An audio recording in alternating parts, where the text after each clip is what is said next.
নবীরে লইয়া কত টানাটানি। নবী বলছে আনা খাতামুন নাবিয়্যিন লা নাবিয়্যা বাদি। আমার নবী বলছে আমি নবী হইলাম শেষ নবী, আমার পরে আর কোনো নবী আসবে না।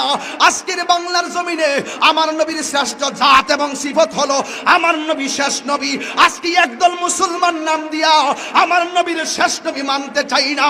জবান খুলে বলেন এমন মানুষ সমাজে আছে না নাই? খবরদার! মা কান মুহাম্মাদুন আবা আহাদিন মির রিজালিকুম ওয়ালাকিন রাসূলুল্লাহ ওয়া খাতামুন নাবিয়্যিন।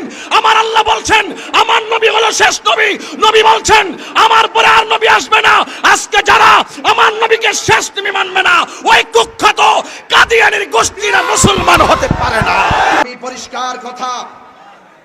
আমি পরিষ্কার ভাবে বলতে চাই সিলেটবাসী, আমি পরিষ্কার কথা বলতে চাই সিলেটবাসী সকলকে বুকে নিয়ে বলতে চাই, বাবা শাহজালালের পদতলিতে ধন্য এ দেশ। আমি আপনাদের সকলকে সকালের ভালোবাসাকে হৃদয়ে নিয়ে বলতে চাই, আপনারা আমার সাথে একমত আছেন কিনা আমি জানি না। আমি পরিষ্কার ভাষা বলতে চাই, আমার নবী হলো শেষ নবী, আমার নবীর পরে আর কোনো নবী আসবে না।